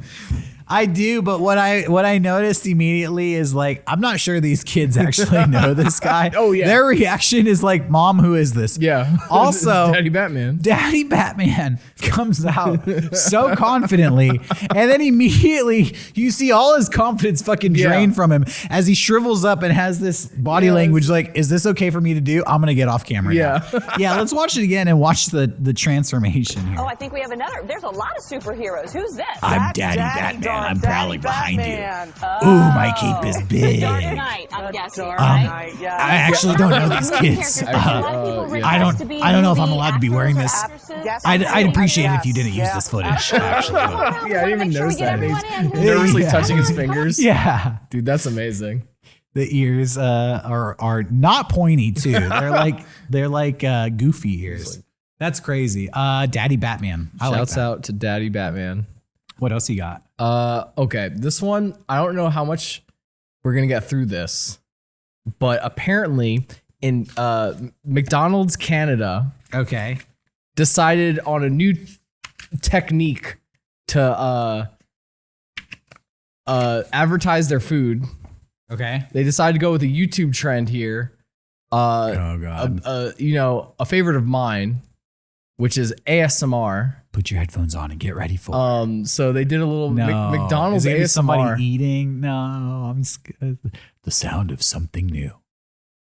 We're about to tingle your ears. What? Also your Get the taste fuck out of my brain, McDonald's. We're going to hear Fuck you. the sound of something new at McDonald's. This sucks. That's what I said. I didn't think we were gonna This is get through it. This is offensive. This is like I feel like I'm being assaulted. You want to talk about advanced interrogation techniques? That's it. Put this McDonald's ASMR bullshit on loop. This is what my nightmares sound like. Ah! Oh wait, hold on. This is ASMR of some grilling burgers. through the mouth. I Should I just stop this? The more I listen to this, the more it makes me want to scream. I just feel like this causes severe pangs of anxiety to strike through my core. It's pretty eerie. Like just the audio waveform. Like Burger from McDonald's Canada. It's inspired by a classic, one might even say. Does McDonald's know that ASMR has like vaguely erotic properties? They have to. yeah, I mean, I love ASMR. I understand that some people go too far with it, where they're just like licking your ears and shit. But like, I fall asleep to ASMR pretty much most nights. There's ASMR that's relaxing. Oh, yeah. But then there's ASMR that is arousing. Yeah, I don't like And when and it's in a strange, bizarre way. I don't like when it's like a girl like really close to me, like trying to be sexy. Like I don't either. It makes me feel love- really uncomfortable. I started looking up unintentional ASMR, where it's just like a dude giving a speech at a college, but has a soft. I voice. like that. Like I love shit like Or that. Bob Ross, I feel like yeah, is that unintentional too. ASMR where just the sounds of the brushes on the Yeah. canvas are very relaxing. Exactly. I love that shit. But The McDonald's ASMR is the uncomfortable, like, stop trying to get so close to me ASMR that I really hate. I bet you there was a video. They like that sounds like a dude that does ASMR that they hired. Yeah. And then they're like, this is too much. Make it a fucking audio waveform or some shit. That was some professional ASMR right there. Oh, they're called ASM artists, dude. Do you think I can be an ASM artist? I think so. It's pretty easy. Want to try it? Let me zoom in on you.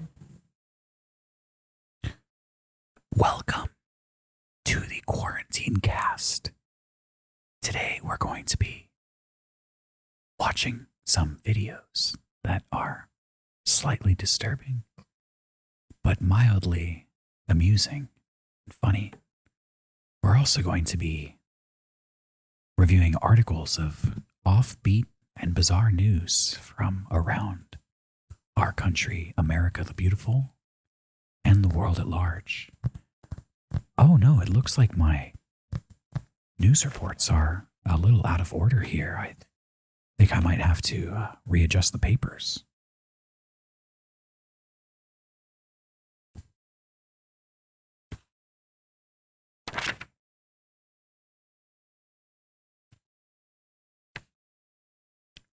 Oh yeah, the papers are very organized now. I'm getting a little horny. All right, we're gonna stop it there. We're gonna stop it there. We're gonna stop it. Oh, dude, there's gonna be some people that like clip that out, fall asleep to that. I could be an ASMR artist. Yeah. I believe that I can do anything I put my mind to. I might have to put ASMR artist on my list. On your resume, dude. On my resume. Should I keep going here? Or do you have any more news stories? Yeah, speaking of fast food, the last Arthur Treachers in America. What is that? You ever heard of Arthur Treachers? No. Apparently, Arthur Treachers is a fast food, one-time fast food empire. Arthur Treachers operated over 800 restaurants here in America, serving fish and chips. Ooh, I love fish and chips. Well, as of 2021, there were only 2 Arthur Treachers still open in America. And on June 15th, the Garfield Heights, Ohio store closed its doors, leaving Arthur Treachers in Cuyahoga Falls.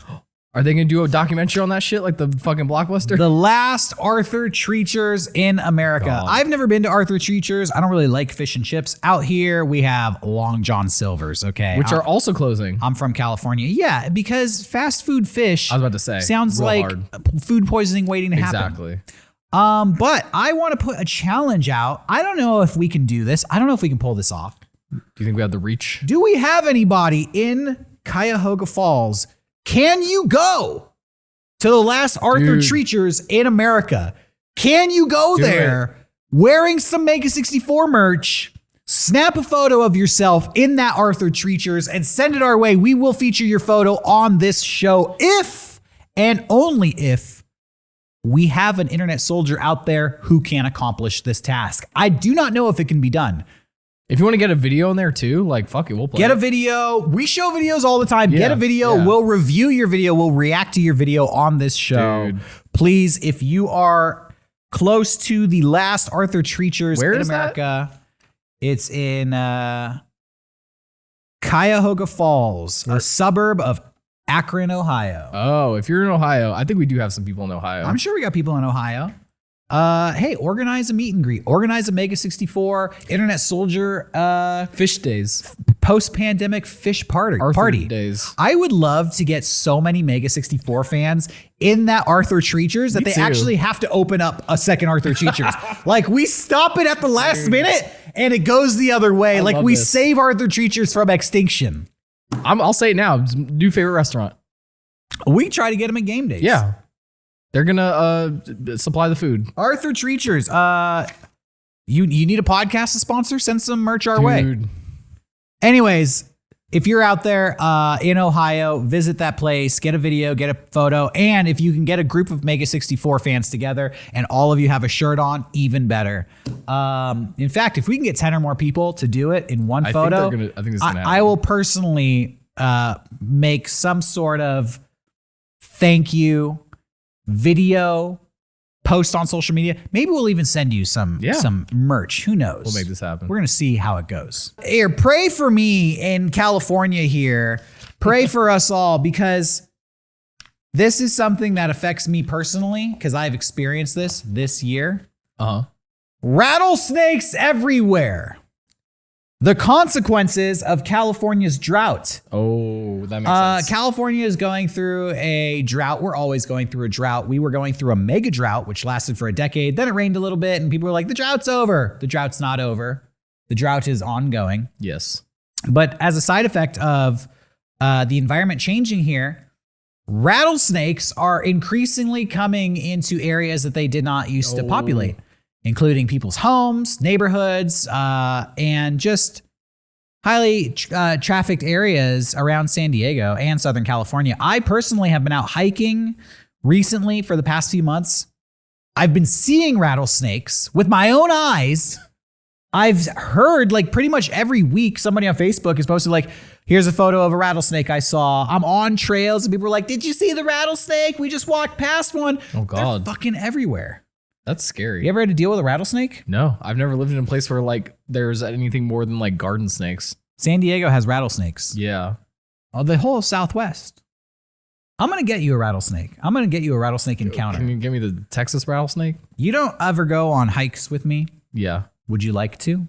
Sure. I've wanted to get into hiking. Really? Yeah. You're going to see a rattlesnake? I mean, I'm down to see one. I don't want to get bitten by one. I don't want to get bitten by one either, but Yeah. I don't know if you are down to see one. Every time I see a rattlesnake, it ruins my day. Well, technically, I've seen them at the zoo, I think. Behind glass is okay. Yeah. Out in the wild, it's just a bitter reminder that, oh my God, they could be anywhere. And you just start looking around. Yeah. And you're like, oh my God, rattlesnakes. How venomous are rattlesnakes? You don't want to get bit by one. Okay, because I didn't know if it was because like basically my understanding is the baby rattlesnakes will kill you and the adult rattlesnakes will ruin your day. Oh God. Well, at least it's not a cobra. Yeah, thank God we don't live in India where they have cobras. I will give you that.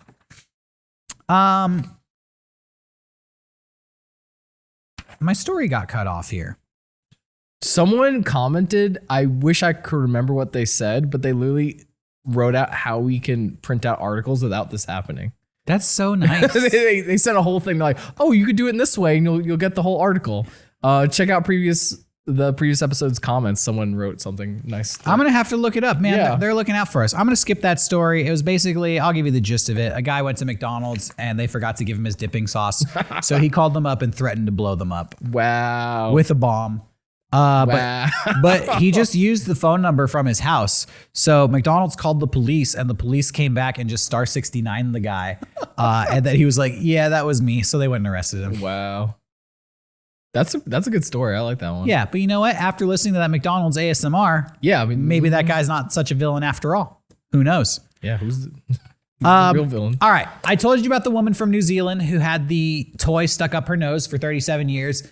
Now I'm going to tell you about the woman from Australia who woke up with an Irish accent after going under surgery. That's not real. It is real. What the fuck? A woman from Australia had her tonsils removed, and when she awoke from surgery, she found that she had a strange new accent that she couldn't place. She also said that upon singing in the shower, she was a better singer and could now hit notes that she was previously unable to hit. After calling a friend of hers who had traveled all over the world, the two of them pinpointed that she had indeed developed an Irish accent. She returned to the hospital to get a brain scan to see if somehow her tonsil surgery her skull was just full of Guinness. I don't know, crossed wires or somebody dropped some Guinness in there.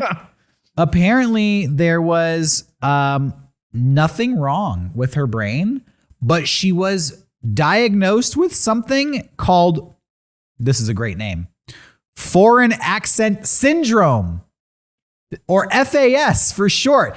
I bet you didn't know Foreign Accent Syndrome was a real thing. This reminds me of that story when that girl got the flu vaccine or whatever. Yeah. And she said she could only walk backwards. And there were all these news stories about it. And then it came out that it was fake. Like that she just like lied to the news.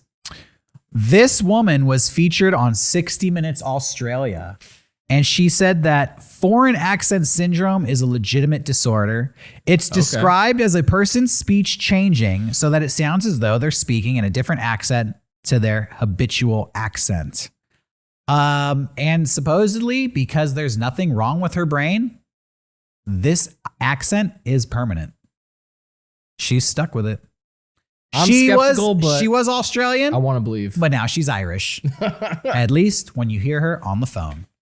I don't know. I think that's interesting. Kind of cool. Of all the things that could go wrong from surgery, developing an Irish accent is probably at the bottom of the list. In fact, might even call that a cool side effect. It's kind of like getting bit by the radioactive spider and you develop cool new powers. You think that's ever happened to someone? You could go to Ireland and be a local. You think it's ever happened to someone where that happens to them and then they have an accent that everyone thinks is racist? You think that would ever happen? You mean like if I suddenly started talking like, I'm not going to do it. Oh, thank you. The classic racist accent. Classic racist accent. Wouldn't that suck? That would be terrible. Yeah. They'd be like, what's up with that horrible impersonation of a Mexican? You're like, wait, what was the name of the disorder? Yeah, like, right, buddy. Fuck you. I'm gonna beat the shit out of you. I got foreign accent syndrome. You fucking wish. Yeah, you fucking wish. So my final story of the day is that in Austin, Texas, shouts out to our friends in Austin. Maybe they can chime in on this. Maybe they've seen it. Apparently, a new tech startup has developed robot delivery drones. Okay. That ride in the bike lane. Guess who's pissed off? Bicyclists. Oh. And there's a big debate now. Are these robots, should they legally be allowed to ride in the bike lane? That's how it starts. On one side, the argument is these are not people and they are not riding bikes. So get them out of the bike lane. But on the other end, you have people saying, if robot delivery drivers start using the bike lanes, then they're going to have to improve bicycle infrastructure, which I think is a pie in the sky dream. Can't they fly above the bicycle lane? Like where they don't hit? Yeah, cyclists? Can't we just do flying drones? Yeah. This is how it starts though. This is the robot war right here. You think so? Yeah, they're fighting over saying that these aren't people. And my take on this and why I bring this story to this podcast here is I personally have a pet peeve with these tech startups that just drop their machinery on the public street. We had this here in San Diego with Bird scooters and the stupid rent-a-bike, yellow bike, lime bike thing that they had. I worked for one of those companies. Yeah, and it just felt like garbage was piling up on every street corner. And it was like, who's putting this stuff here? Who is this all just to like suck money out of the pockets of the general public here? Are we just dumping garbage here so that people can put like their credit card information into this stuff? Like, it sucks. Yeah, I worked for the bike share program in New York called City Bike. And it was hellish because like once those things start appearing, people think it's like the state doing it, but it's just a small fucking tech startup. Just some dude trying to get rich. It's like 4 dudes, and then it's just like then you start getting yelled at. But I would get yelled at by people all the time. Like, why don't you have enough bikes? Why don't you have enough bikes? And I was like, I don't know. And they're like, well, the city pays good money for this. It's like they don't. Yeah, you pay for it. Yeah, this was crazy. Being here at the Mega64 studio, we got a letter in the mail one day. Oh, yeah. From one of these tech companies. And it was like, we know you have one of our devices, and unless you return it immediately, we will pursue legal action. And I'm like, what? What are you talking about? Turns out some homeless person like ripped the tracking device off of one of those things and threw it onto the roof of our building and then made off with the bike or the scooter, whatever it ended up being. And they were just GPS tracking the device to our building and then accusing us of stealing it and threatening to bring the fuzz down on us. And I just thought, that's pretty shitty. You guys are kind of big assholes. There's an Instagram account, I forget the name of it, where it's just like, it might be like destroyed bird scooters, but it's like just collection of like all the times those scooters get fucked up. And you'd be surprised how many get dumped into fucking lakes. Like there's so much footage of like, states having to like pull them out of the lake and shit. It's so funny to me because I feel like that is just society's response to these technologies that they don't like is just crime. Yeah. It's just like, well, legally I'm not supposed to do this, but I'm going to destroy this thing. I hate it. And I'm an American citizen and I'm going to defend America. I'm going to defend American society. I'm going to destroy the tech device. Welcome. And to those people, I commend you. Don't let Big Brother, don't let the corporate elite take over our public bike lanes, our sidewalks, or any part of our infrastructure without our permission. I agree. Yeah, they should at least put a vote to the city. Put up a sign. To be like, hey, public, do you care if this tech company wants to drop some AI drones on the street? And maybe they'll even pay a tax to support public services so that everybody gets a little something out of this. We're not just sacrificing our bike lanes to some corporation so that they can figure out a way to make millions of dollars off of us while stealing our bike lanes. Dude, I'll get off my soapbox. No, I love it. I love when you do this shit. Sorry, I was just getting things ready for after. All right. That's my last news story. I have a final video. Okay. We were talking about snakes and shit, so why don't we go over to the Cobra side of this? Do you know about Gothic King Cobra? Yes, Gothic King Cobra. He is a internet personality. He is a counterculture personality. He's kind of a weirdo, kind of a hero to some. What's the latest with hero to you, villain to others? I don't really fully know. He posts videos like every fucking day. So if you know, leave it in the comments. But I have someone edited a video of his where he gave some dating advice. Do you want some fire it up? Some dating advice from Gothic King Cobra? You know that I do. He looks like he gets girls left and right. I don't think you're ready for this shit. Tip number 2. Are these his many sweeties? What is the best way to impress a girl? We've already looked up pickup artist videos in the past. You know the woman's G-spot inside of her pussy? It feels like a warm trigger, Johnny. This is not kid friendly. In the back of her vagina, tickle her vagina on the inside. Got that rough little patch in the back. Wait, is this how you impress a girl? Tickle that rough patch. That's pretty impressive. To be trimmed and clean. I'm like, I don't know if I have the energy to laugh at this. On her G spot and one thumb on her. You know what I'm saying? YouTube? Yeah. The little bean shaped thing. You got your pussy lips and that little dangly bits above the hole.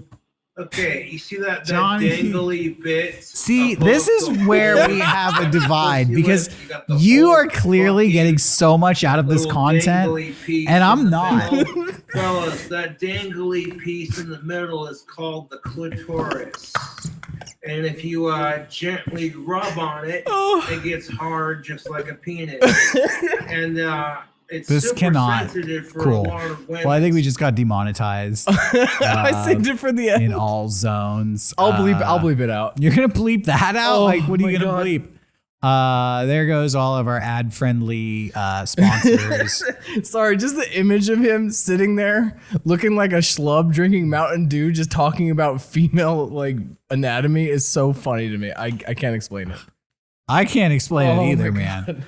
You were getting a lot from that clip. Well, the first time I saw that, I started crying. Like, all right, podcast question of the week: was that clip funny or not? Oh man, I thought it was. No, I know you thought it was, and I mean, I just maybe it's long. We're like 2 hours deep into the podcast. That is the true audio torture. That guy have to say that shit. That brings us. Wait. Oh, we have more. I just like the way this video ends. So there you go, King Cobras. Excuse me, advice. Shut up! Fuck off, dude! Get this shit off my screen. Sorry, I forgot. What's the matter with you? Sorry. Johnny, you have terrible taste in videos. Like, just sneeze. hold on, I want to show you this booger coming out of this guy's nose. Yeah, thanks for making me watch that. I really wouldn't have been able to have a good rest of my day if I didn't finish the Gothic King Cobra video. Yuck! Well, Yuck! thanks for watching, everyone. Thank you, Kevin, for letting us interview you twice. Yeah, sorry, Kevin, that we had to sour your show with Gothic King Cobra's How to Pick Up Women video. Guys, go check out Kevin. Go follow Matt the Band on social media. And while you're there, follow us on social media. Please. You can find me on Instagram at Derek Acosta only. You can find me at catboy_slim. Yes, and we will be back next week with, I think we're going to do a long-awaited episode. That's right. The cryptid episode. Oh, shit. We're going to be hunting Bigfoot. We're going to be talking about the Jersey Devil. We're going to be covering all the legends from North America, some local legends here in San Diego. And I'm sure you have some from New Jersey, where you're from. Yeah, I can collect some. And everything in between. People have been requesting this from us for a couple of months, so we hope that you tune in to watch. We're going to have fun. You're going to have fun. You're not going to want to miss it. So we'll see you there next week. But as for this week, we're out of here. Happy 4th of July, everybody. Don't get blown up, but blow something up, because it's America. Thank you.